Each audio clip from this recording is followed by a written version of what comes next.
Hey, fellow traveler. Welcome to the Third Eye Awakening podcast, a show where we talk all about spiritual and psychic awakening, magic, the shift from 3D to 5D, star seeds, ascension, multiple timelines, multiple dimensions, the universe, the multiverse, the Akashic records, all the good things. I am your host, Amy Belair, and I'm so glad to have you here with me today. Okay, let's do this.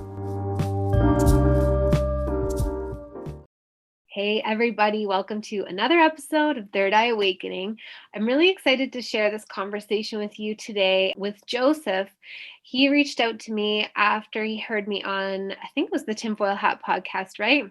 That's correct, yeah. Yeah, just to talk about some of the cool experiences he's had, what he's learned around navigating like the system, the matrix, the way that it can cause us to feel depressed, things like that. And, his awakening to some of what's really going on here. So Joseph lives and works in London. He's a father of two and a husband, and he became very interested in the Great Awakening.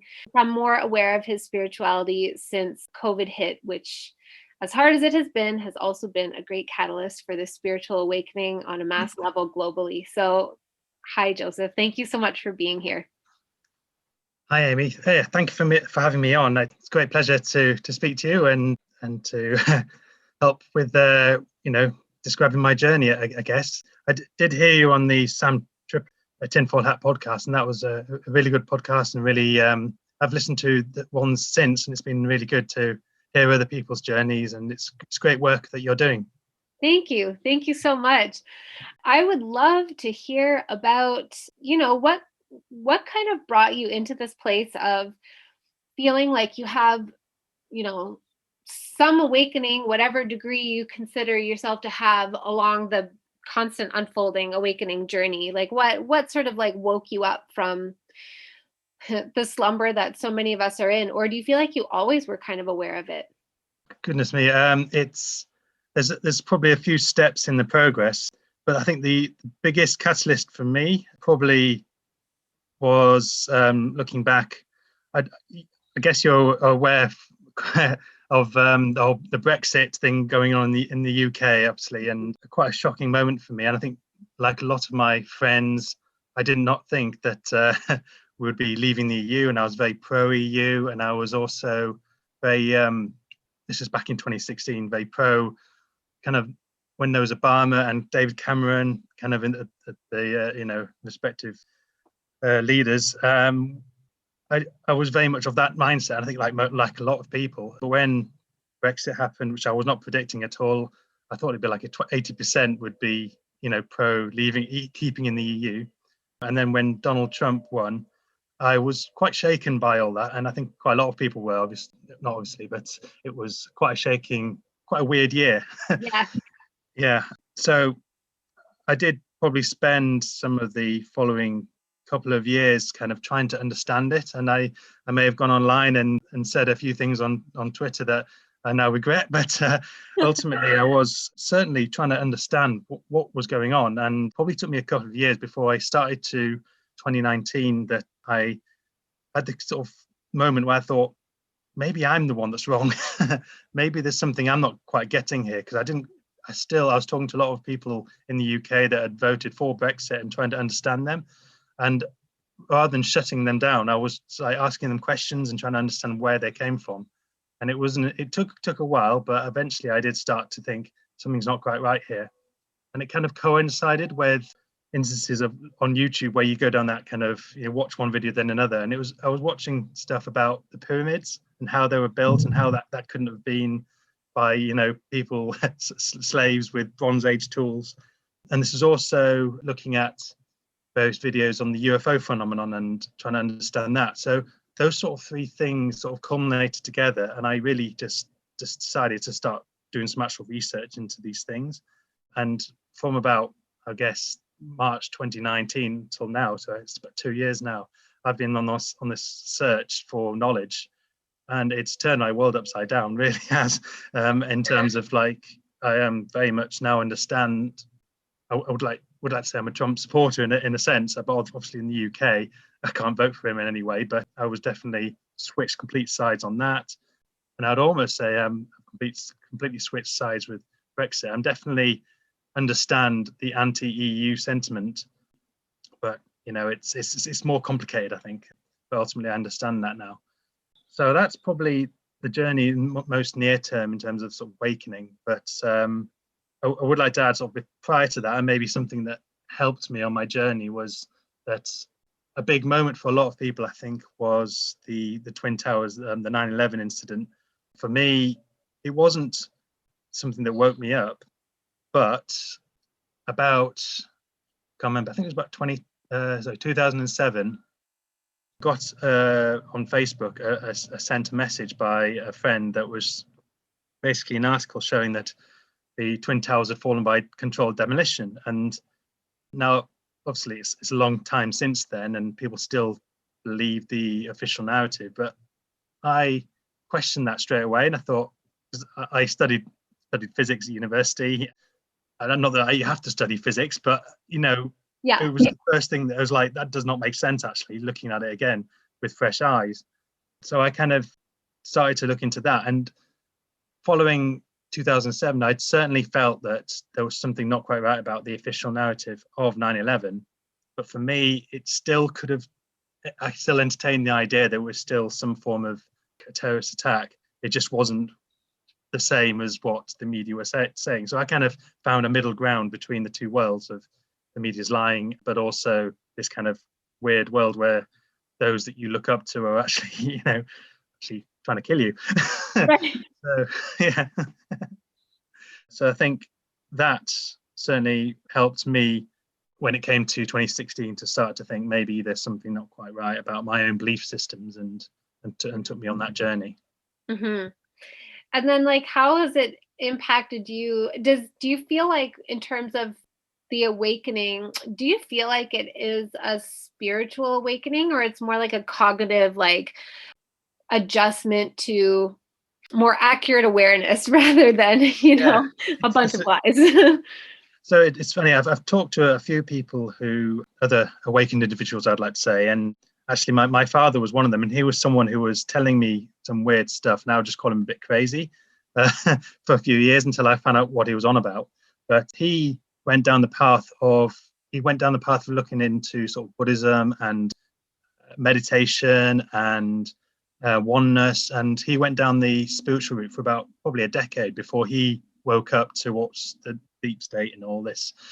So he went down that route, whereas I went down the more knowledge-based route. So I kind of worked out something's not quite right here and just dived in with like as much knowledge as possible. And I don't know if I can regurgitate it all right now, but I've probably watched so many hours and read so many books and watched hours of videos of all this stuff, and it's massive. But I think we both kind of, to contrast, we've both gone down different routes but got to the same point.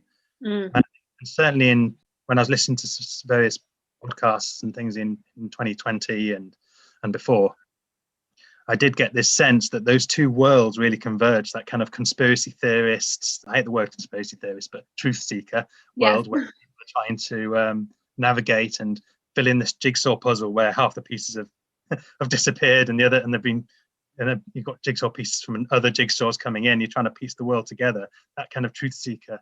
And then you got the people in the kind of spiritual awakening who are maybe channeling beings, learned about maybe the Pleiadians or whatever it is. Those two worlds converged, and it was weird how sometimes you'd hear two people on podcasts that were coming from these two different worlds, and they'd almost find there's a real symmetry in what they were saying. And it was that for me was a real confirmation that I was on the right track when I kind of saw those two worlds converge, because that wouldn't happen if it was all nonsense, I thought. So I agree. And I felt a similar validation because I probably took a path that would have been more similar to your father's, where I just went like through spiritual awakening, in the sense that I just started to feel, I think that my earliest sense of that really made me start questioning reality was feeling time differently than only the temporal succession that we experience it to be. So obviously I experienced that too, because that's just part of being a human. But I was feeling like an ability to impress on my own past and my own future and alter things from the now moment, and stuff that just made me feel nuts. So I had to understand that and try to like prove to myself that I wasn't crazy, which took a long time. Yeah. And this year, well, I don't know. I mean, it was also similarly like a slow unfolding for me, like you described for yourself, of just starting to put pieces together. But this past year was sort of the nail in the coffin, where I was like, okay, it's time for me to learn just exactly what kind of fuckery is going on here. But I had already been receiving all kinds of messages that we were being heavily manipulated, like from like a channeled kind of intuitive experience. And then to learn sort of the researched evidence supporting that was a total validation. And similarly, to hear people who, again, more on the spiritual side, who are channelers, channeling information that was matching up with all the people that are more like ground level researchers, and feeling the convergence, the beautiful like interlocking convergence of those messages, was like, oh yeah, well, this all smacks of truth to me. Like it all does. It's just two ways of receiving it. Yeah, definitely. Mm-hmm. Talking about manifestation, it's not something that I kind of recognized growing up, but it just sparks back a memory that I feel that, with regards to, I guess, my current wife, the two children I have, the university I went to, and the house that I'm currently in now, all I feel I manifested those in a way, even to the point where I had this weird, about a year before I bought this house, I had this weird vision of the front of the house and what would happen when I go through the front door. And that pretty much tallies with what we've got now. And it wasn't like I saw the house and it tallied up with the vision, but it all kind of materialized in that way. And it kind of validates that. I didn't realize I was doing it, but I was in a way manifesting what I was looking for the next step. But yeah, it's sort of something I wanted to bring it when you mentioned about that ability, sort of the manifestation, that kind of time travel aspect, to being able to sort of look into the future and then bring it to the now moment. Totally, because it's only the physical expression of ourselves that are locked into that temporal experience. Our consciousness can move around, was what I found. And I think that's what happens when people are manifesting. Your consciousness can travel into one of the stronger probabilities. And if you like can then match your own energy to that probability, it just like sinks right up to your body and like, produces into your physical life. Yeah. Mm-hmm. I'm really interested in the channeling side. So I've kind of woken up, I guess, in the last couple of years. I'm really kind of interested in it, but it takes time, I think, to develop those skills. Sort of working on that a little bit, sort of day by day, trying to sort of meditate more. I would like to say that I've been using binaural beats for quite some time. That was my father introduced me to them many years ago, and I really found a lot from that. Maybe I'll dive into a little bit about my past in that sense. Yeah. Because growing up, I did have quite a lot of depression sort of in my teen years. I think a lot, like, being a teenager is quite difficult, but I didn't have a lot of self-esteem, or I didn't really want to go out and play as much. I was really kind of bored at home and not really doing much with my life. Just kind of a sad thing to say, but what was holding me back was kind of strange. And I listened to someone that was on your podcast not long ago, who said that they had this kind of, growing up, this weird feeling that they had to be a Superman kind of person to validate to feel that they deserve their place on this planet. And I kind of feel like that resonated with me totally. I just had this almost like from the age of like 6, 7, this feeling that I have to be this kind of almost superhero type person growing up, just to make ends meet in terms of my own self-validation. Where that came from, I don't know. Why? I don't know if a lot of people have that, but that was certainly something that held me back, because that kind of feeling that I wasn't good enough growing up. And it really does set you on that kind of a difficult path when you have these kind of negative thoughts. So skipping through those years, I did try a few things, including binaural beats, which is something where, I don't know if need to explain it, but it's I think what happens is that you have two different frequencies going into your ear, and your brain kind of matches the kind of the difference between the frequencies, and that state kind of pushes you into a sort of I think is it delta, not delta, but the kind of gamma state or theta state, those lower energy levels where your brain is able to sort of a quick pass to meditation, but it is also a way of getting to those sort of deeper brain states. And whilst I was doing that, and this was more kind of at the time when I was at university, I was getting really kind of into some deep states. And I do remember this one moment when I was lying there, and I had this almost like, I think it's called Kriya, this kind of moment where something feels like it's leaving your body, and you feel really light inside. And it's hard to describe, but I did feel lighter. And that moment I felt was a moment when something left me, some sort of, I don't know if to say demonic thought process or whatever was going on, but something I felt left me at the time. And I think it was partly through the meditation, the binaural beats, also with certain mantras. One I like to say a lot was let what happens be okay. Just say that to yourself, because it's hard to kind of, you see the world unfolding and you just got to let it be, whatever happens. And I'm kind of trying to reiterate that now whilst I see some of my closest people, including family members, go and take the jab. And you've got to try and embody that kind of let what happens be okay and just be compassionate. So sort of skipping forward there, but that kind of mantra really helped me at that time, and just sort of let go of those disabling belief systems. So yeah, that's something that's really helped, and I've kept that going over the last, I guess, 20 years or so. It's been quite a long time, and I'm starting to get into sort of hemisync and various other things now, trying to get deeper states. But if people are thinking about binaural beats, I'd say, I'd recommend them. Yeah, these things. absolutely. I love everything that you just shared, because even though it can like maybe come across to a listener or even to yourself as like being, kind of mundane, to me it's so massively powerful to, first of all, to acknowledge that there is an aspect of yourself as a young person that felt such low self-worth that you had to, I don't know, had to identify with like a superhero kind of quality in order to justify your right to be here. I feel like that is number one. This is just conjecture, so correct me if I'm wrong, but I do feel like that's a common experience insofar as kids, first of all, I think we know how magical we are, but we are receiving all this information that completely invalidates it. So it's like this confusing experience, and some kids deal with it by making a projection, like an imaginary version of themselves that is, like a total superhero badass kind of, like, it's like they take all those parts that aren't getting acknowledged and create an alter ego out of it, and in so doing kind of preserve their connection with all of that.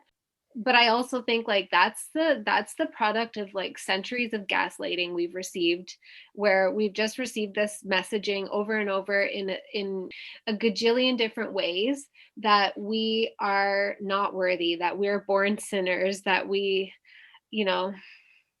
fight all the time, we overpopulate, we pollute the world, we're ignorant, we're all these terrible things, and it just gets passed down. And like, kids are so sensitive and so impressionable that we just then like receive from the ethers of this like weird, sense of lack of self-worth, which is the complete opposite of what's true. I think like where we couldn't be more worthy if we tried. It's just not possible. We are the worthiest of worthy. And certainly in the last couple of years, I've been starting to think I would like to know more about my past lives, but I think there's a large connection to past lives and my Akashic record. And yeah, there's a lot there to unfold. And one of the things that I've been wondering about is what my soul mission is. I think everyone in this get that question a lot in my readings. And I do wonder if my soul mission is to unwind these karmic issues that I've had, and slowly but surely try and to get through them, which doesn't sound like a big thing. You want to be a bit more of a person in the world and have a bit more of a voice and be noticed. But maybe that's enough for me to just to try and get through these, and a lot of it is going a bit shadow work and going deep within, and then finding a way to forgive yourself and to find compassion somehow to release those issues which just you seem to be born with, and but if you can get rid of them, that's actually a great service to yourself and to humanity, I think. Absolutely. I feel like you couldn't be more on the nose with that. And like, with unless I go into your Akashic records, I can't know the beautiful specificities of your soul mission. But generally speaking, I can say that that's what a lot of people's soul mission is. It really is. A whole bunch of us have come in with a higher level of consciousness than what has previously been the baseline level of consciousness for humanity, meaning that as we inherit these patterns and these wounds and all this residual, compounded collective PTSD, we have more of an awareness that it's not the right fit, and therefore more of an inclination to try and work through it than previous generations did, which were more susceptible to it and more willing to just accept that as part of life and just keep calm and carry on, so to speak. I think it was a lot harder as well. Yeah. And it's not even like, sometimes I worry about talking about this because I know the human mind tends to create hierarchies of superiority. And it's not to say that everybody who feels called to this kind of, who resonates with a conversation like this is superior in their level of consciousness. It's just a natural evolution. It's just a progression that we're experiencing. But so many of us, our mission, I know it certainly is for me, a huge part of my mission, and so many people that I've encountered, to clean up all, because it's like sludge. It's like garbage, pollution, beliefs and wounds and pain and trauma every which where that is completely influencing our ability to access our true, I just call it our blueprint, because when I look into it, it's like the essence of who we can actually be, the intended essence of who we can actually be. And there's all this sludge that's burying it. And the only way to get through the sludge is like to work through it layer by layer. And we're all here kind of working hard at it. And it sounds very unglamorous, but what you said, that every time we do it, it's a great service to ourselves and to the whole of humanity, is absolutely true. Because then when you look at subsequent generations, everything that we've succeeded at having cleaned up, we don't hand down in the same way to the next generations of humans. So they are more free to access, who they really can be. Yeah, definitely. And I do believe we're in this period at the moment where we are moving towards a better world, essentially. And I think that a lot of the children being born right now will have access to, they'll be more spiritually awakened at an earlier age than probably I was and previous generations. So it's an unfolding event right now, but I certainly feel that we're on the right path in humanity. I hope so anyway. Yeah, I feel like we are too. And I love that mantra that you shared, because I don't have that specific mantra, but that's kind of the philosophy that, like, is one of the gifts that I received from my son, was being able to accept whatever is happening right now and understand that actually I'm okay. That even if I'm in pain and my brain is trying to resist what's happening, all I have to do is surrender to it. And it turns out I'm okay.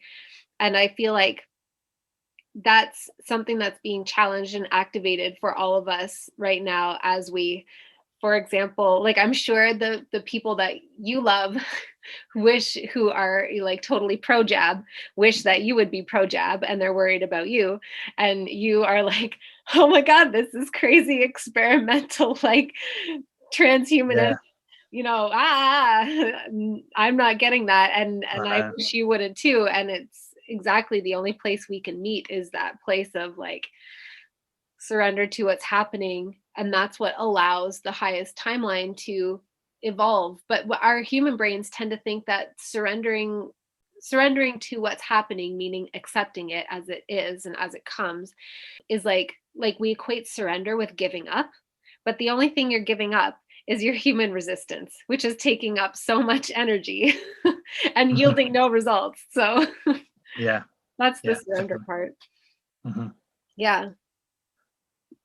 And I'm not surprised that that would have resulted in that experience you described of like combining that with binaural beats and just like coming into a place of greater and greater peace and acceptance within yourself would have resulted in feeling like a negative thought entity Hmm. leave your Yeah, energy field. yeah. Actually, and it also reminded me of a time that was slightly before that when I was in America actually, and I did a Camp America. Probably familiar with all that. There was a moment when I was traveling just after, and I was with a friend, and I had freedom. I was visiting new places, but I had this kind of I was really feeling down, and I just couldn't understand why. What I did was I was sitting on a Greyhound bus traveling. I think I was traveling to Boston at the time, and I was just having all these negative thoughts, despite the fact I was on holiday. I should be having fun, and I took out the journal I had, and I just went to the back, and I just wrote down everything that I just didn't like about myself, or everything that was on my mind. Wrote it all down, closed the book, put it away, and that was a real sense of release then as well. And I think and I've heard that recently from someone as a technique that people use to you write it down and you burn it, and it kind of releases it. So somehow I managed to do something similar. So again, that's another thing that kind of helped me helped me get through that period and release those unnecessary thoughts. Yeah. Yeah, that's a beautiful technique. That makes a lot of sense to me. I had never heard that before, but that makes a lot of sense because then you're just rather than having it cycling around in your mind, it's like you have somewhere to put it. You can direct it Yeah. somewhere and then just move it out of your Yeah. field of consciousness. Sort of theoretically putting it in a box and then locking it up. Yeah. Only I like burning it though, because then it's like it's really Yeah. fun. Yeah, I think I should have burned it. It was also the same book that had my notes of the trip. So, You're but like, maybe I could have torn it out and yeah. burn it or something. But yeah, looking back. So do you But feel like you had so much depression because do you think it's possible that you're just very empathic and really affected by other people's energies, but you didn't know that about yourself? And so, I was definitely someone who wanted to make everyone happy. That kind of person, and it did trouble me if people didn't like me or felt someone didn't like me. So I think that can hold you back, because now I'm a little bit more able to just say that some people might not like me, and that's fine. I think it's just difficult growing up, isn't it? Sometimes. I mean, I wouldn't say I've had a difficult family upbringing or anything like that, so I can't sort of say anything about that. My parents were very good, so to me, so I can't say that was the reason. But it just happened when I was 6. This kind of feeling that I needed to be someone just to deserve it. It's don't know where it came from, really. mhm, that's interesting. Yeah, that's super interesting that it just sort of showed up when you were 6 years old. Like, I need to be a better version or a cooler or more amazing version Mhm. of myself in order to be worthy To of. be liked, yeah. Yeah, yeah. But I agree with you that growing up is hard and being a human is hard. And I say that in my Facebook group a lot because I know that for me, I also had a really good upbringing. And like my parents were, they had their blind spots and their own things that they were working out, but they were together. They had a pretty good relationship. They worked, they loved us. They took care of us. Like they did right by me by all accounts and they still do. I'm so lucky. And I couldn't ever say that I had, like a hard childhood in the same way that some people do. And so I felt really guilty for a long time for being depressed. Really guilty because I felt like I had no right. And then eventually I accepted that being a human is just hard, and like being a teenager is hard, having that onboarding of like excruciating self-awareness that comes in all of a sudden, but without the like, the benefit of life experience to put it all into perspective. It's just Mhm. so hard being a human on earth, especially under a paradigm of lies is hard. It's Mhm. really hard, and you can't Yeah. always put your finger on it, but I think, the fact that a lot of people have depression is not an indication of any kind of character weakness, and it's not always an indication of a bad upbringing. It's sometimes just an indication of being like, Human. yeah, exactly. Like being self-aware, but being human and being in a system that doesn't make any sense and witnessing things that, are painful and strange. And yeah, it's a hard experience to be here. It's beautiful, but it's also really hard. Yeah. Yeah. Hmm. So I'm really interested also to hear, I mean, to the extent that you're willing to share, more about what you perceive as going on now. Because you said in the little write up that you gave me that you started researching like more of the agendas of, like, I think it was AI agendas, the true history of humanity, ETs, things like that, mind control. And so to whatever extent you feel comfortable sharing, what's your view of what's happening, what's been happening on Earth and what's going on right now? Yeah, I think it's well. There's a lot to go through. I was following the kind of the Q plan in 2020, and I think I do think that's real. As in, there is an inside aspect to the military in America that recognised, although going all the way back to the assassination of JFK, that recognised a threat to what made America what it is, the land of the free, and I've been listening to a lot about what happened to the Constitution and how that was changed. And so there was a plan that was put together, and possibly going back that far. And ever since, there's been almost like an interplay between these two factions: service to self, service to others, over the course of the history, and it's been so effective on the world. And I think the plan is now unfolding now to basically move us into to the next level of the planet. So when I look at it, it's part of my kind of,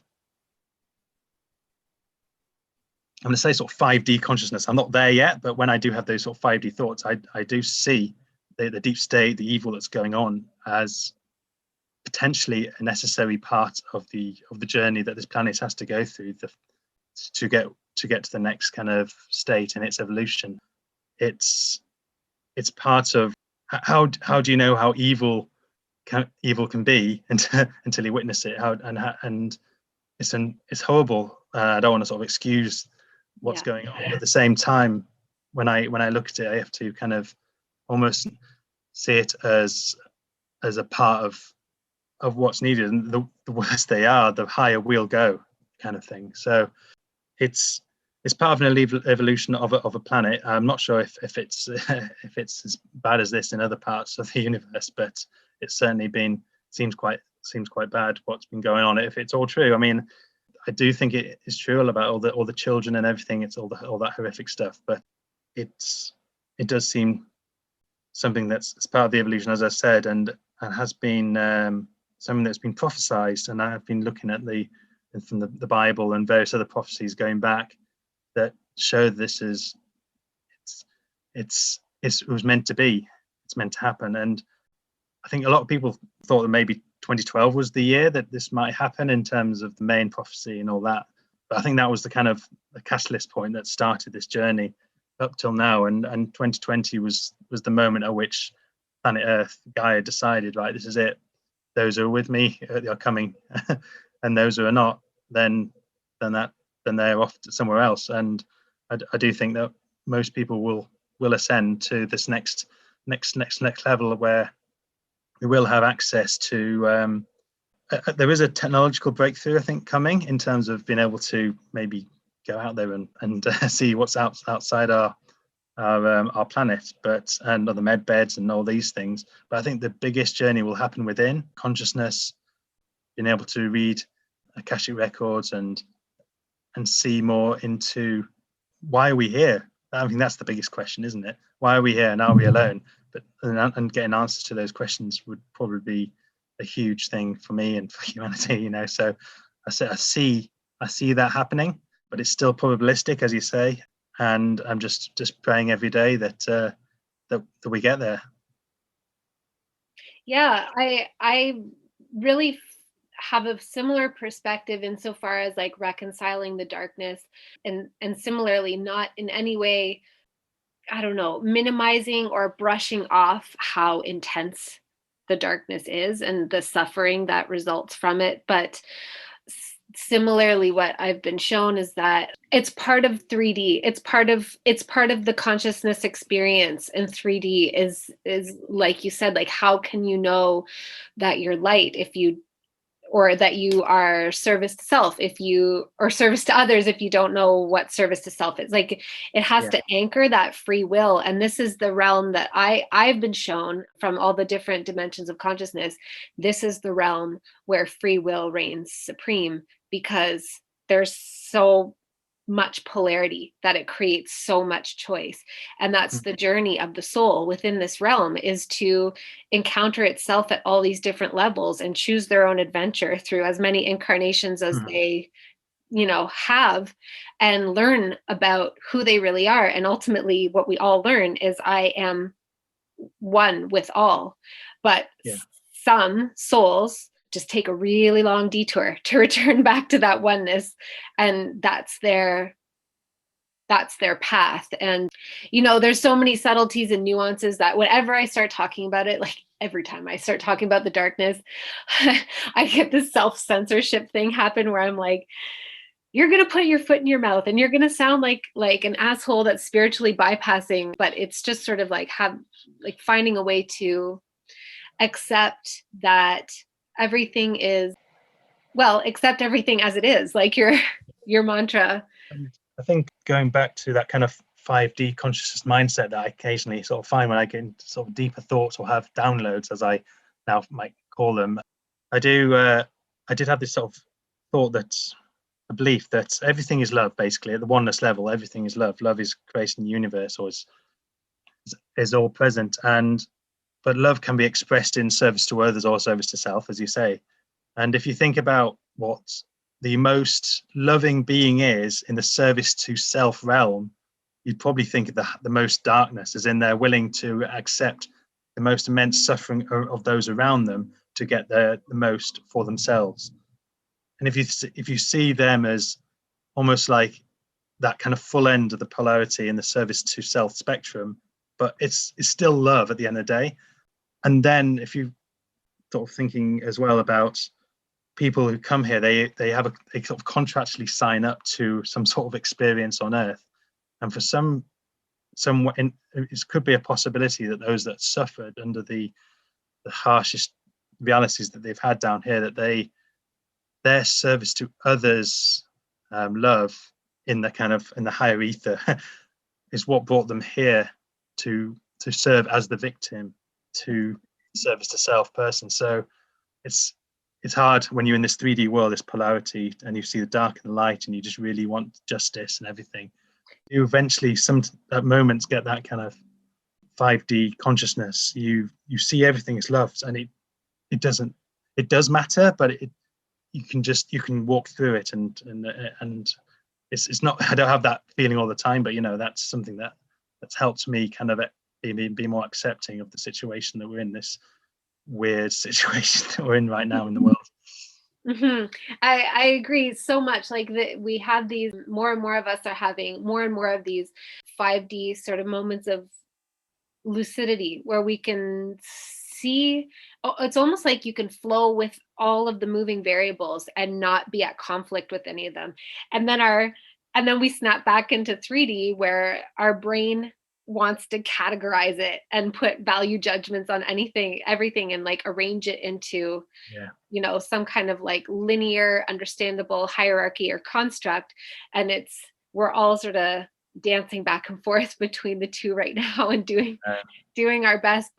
And that's what makes it hard to talk about. Like I completely feel what you were saying, and then I can feel where trying to fit it into human words makes it challenging, and like some of the energy gets lost, some of the meaning gets lost, because our human words are a reflection of our 3D thought processes. Well, I think, yeah, language is a reflection of consciousness, and a Mm. lot of the language is there to suppress us and to stop us ascending. And if you don't really see it until you start to, I've heard some really good podcasts from others that have spoken and just shown how words are there to do that. Like, for example, like the weekend, you think, oh, it's just the weekend, but you get weakened at the weekend. That was quite, I was like, well, yeah, actually, Yeah. it's things like that, or you're in a daze during the week, or the days. There's a lot of words that you see. There's a double meaning that kind of it's a reflection of consciousness. I don't know if someone deliberately did it, but there's a feeling that language is suppressing us. So if we want to ascend, maybe we need to find new words, new ways to express ourselves that allow us to feel more empowered as humans. Hmm. Yeah, it's so interesting. Like when you start to realize how much is stacked against the evolution of our consciousness, it's Mm. almost mind-boggling because you can't unsee it, and then your brain starts seeing it everywhere, and Oh, I know, yeah. all of the myriad ways that, systems have been created to keep us at this level. Distracted or Yeah, suppressed. Yeah. but what I've also seen through the Akashic records is that the ascension is inevitable, and it's playing out, but it's already happened. Like it's already been Yeah. selected on the or solidified on the higher dimensions, and now the physical aspect is like the slowest because it's the vibrations have slowed down to create density, and it's Hmm. the last part to catch up with the whole thing. So on the 3D level, it seems like it's still in process, but it's already happened. And that even yesterday, I was in a reading with somebody and she was expressing concern about this. So I went into the Akashic records. She was concerned about all the people who are being tricked into, not understanding the truth and afraid that they weren't going to be able to choose their ascension and they were going to get trapped here. And what I was shown is that the huge majority of people have already chosen ascension. Their human selves are just waking up Hmm. whenever they do. You know what I mean? Like, so some of them Yeah. don't seem awake yet, but there's going to be some trigger, some catalyst that wakes them up because most souls are really excited to go on to what's like next available to us. And anyway, it's the natural current of evolution. So in order to choose to stay in this realm of lower consciousness, it's actually harder energetically. We have to swim against the current of like God and the universe evolving just Yeah. to stay in that lower frequency. But that's also part of free will, that all the souls that choose to stay there, they still have, you know, they're still learning experience or adventure or however we want to see it available for them, that they still want to play within in those lower Yeah. dimensions of consciousness. So it's all actually okay, and the huge majority of us are going Yeah. through this. That played my mind a lot in 2020 when, I mean, I was okay learning about all this stuff and figuring it all out, but not really didn't feel compelled to share it with everyone or tell everyone it's the truth or be kind of, wake everyone up as I probably say now, until obviously 2020 COVID, and then hearing about that can I say vaccine? Yeah, I go have for to it. now. Because a lot of people aren't saying that word, like vaccine or the jab or whatever, but I've got to accept that, as you say, that people are on their own journey, and I know that people are consenting now, but they're being tricked, and that's not true consent, I don't think. So I think there's a path, but that took me a while, and I really struggled with that in 2020, sort of trying to figure out how I'm going to help people and almost save them from this diabolical situation. But then they won't listen to what I say, and they don't understand or they don't want to know, and I've just got to accept that. So as hard as it is, I have been keeping quiet, although occasionally, I might throw something in there, a few seeds as they were, but ultimately I've got to accept that everyone's on their own journey, and we will get there, despite the fact that it still seems like most of the world still seems fast asleep. Yeah, I mean, it seems to me like the awakening just keeps gathering momentum, like it's just spreading so Mhm. fast. But I think that was a great point that you brought up, that they're not really consenting because they're being tricked. Like, even for me recently, I learned more about what is in these injections. Let's call them that, because you can't call them vaccines. They're not No. like the Well, vaccines that even I we think take. even the manufacturers call them gene therapy. Yeah, exactly. Really. Well, exactly. Like, they aren't manufactured. Their mechanism of action is nothing like what we have ever previously seen in vaccinations, so they can't even be called that. And also, they've never been properly tested, so we don't know that they provide any kind of immunity to anything. So we can't call them Yeah. vaccines based on But that. that's the bit that I don't understand, why people would take it, because they haven't seen any proof that it actually helps. It's the word, isn't it?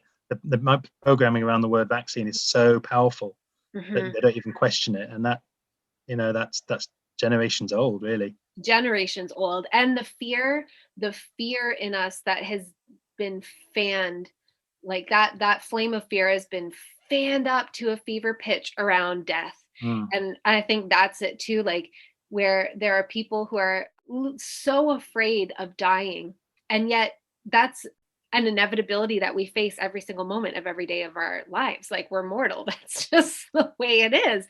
And mm, I feel like yeah. that was also a gift that I received from my son, was like really being able to come to terms with death as part of the Well, human is experience. it death though? We're just passing through, I think. Yeah. Exactly, Yeah. exactly, because it's just the body that leaves. It's just Mhm. that the body, the consciousness goes on. It's that fear of the unknown, of what's on the other side of it, that has been so used against us, that Mhm. people are willing to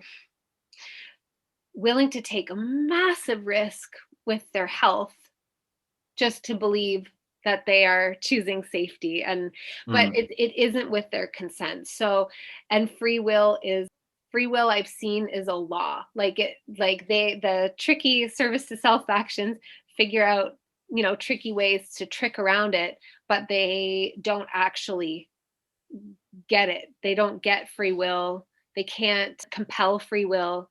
You can't manipulate free Mhm. will. It is Yeah. sovereignty. Anyway, consent happening from a manipulated place is only something that happens in the 3D, but the soul, who has the whole vantage point, it's just the human that's consenting to the Yeah. trickery, but the soul can see Yeah. the whole thing, and the soul, the bulk of the soul, is going to choose Yeah. ascension. I mean, there may be one or two people that know about the agenda, know about the transhumanism and everything, and actually want that. Maybe there's a few, but Yeah, maybe. I know that's but so the foreign to me. vast majority are not in that place. So Mhm. yeah. Yeah. But it's a lot for us to think about. Like, sometimes I say to Alex, my husband Alex, like, in the evenings, we've taken to lately going to bed with our daughter at like 8 o'clock, which is so funny. But we have a 2-year-old and I'm pregnant and we feel old. But it's also too, like, sometimes I'm like, well, what are we gonna do? Get up and watch something? And like, there's just so much less available that I can watch anymore, because now I have this whole new level of literacy to what I'm watching and what it's programming me for. And I can't believe in it, and I can't put my energy towards it. So I'm kind of I've left. been unable to watch TV properly, really. I mean, I can watch a few things. I do watch movies with the family, but they like things with Will Ferrell in and stuff. And having seen certain pictures of him at certain places doing dark stuff, I feel like I can't watch that, but I do, because you have to. But yeah, it's really hard now to find things to watch, really, on TV. Yeah, And yeah, so which which has given us like all kinds of time to listen to podcasts and ponder yeah. things like our current, global situation of consciousness. It's like, Yeah. yeah.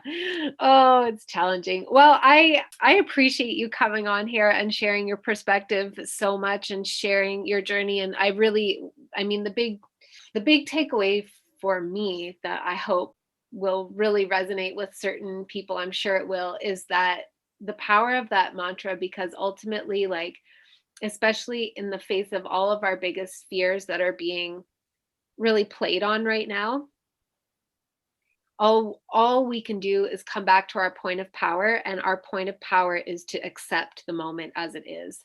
And so I feel like that mantra that you found that has worked for you is extremely liberating and is like truly one of the keys to, navigating life. Yeah.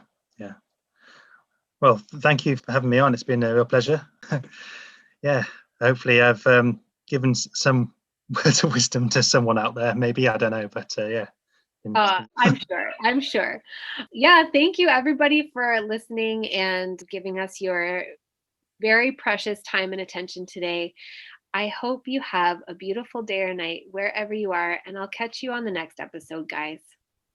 Hello, beautiful soul. Thank you so much for listening to Third Eye Awakening. If you love the show and you want to show me some support as well as get some rich and awesome extra content, then you can support me through Rockfin or Patreon. It really goes a long way to help me create Third Eye Awakening and keep it free for everyone and ad-free, because isn't that nice? Isn't it so nice to listen to a podcast without any ads on it? I feel like it is. No shade to anybody who puts ads on their podcast, but I just love creating content and I love having ad-free content. So in order to do that, I've created a Rockfin account and a Patreon account with all kinds of juicy conversations and solo rants and riffs and sort of trainings on spiritual topics, metaphysical topics, just cool shit to anchor in some of that multidimensional light consciousness and expand your mind. Thank you always so much, whether you choose to support or not. It just means the world to me to have you listening to this podcast. Thank you so much for being here with me on this episode. I appreciate you more than my words could ever say. Please remember to rate, review, subscribe, and share, and I will catch you on the next episode.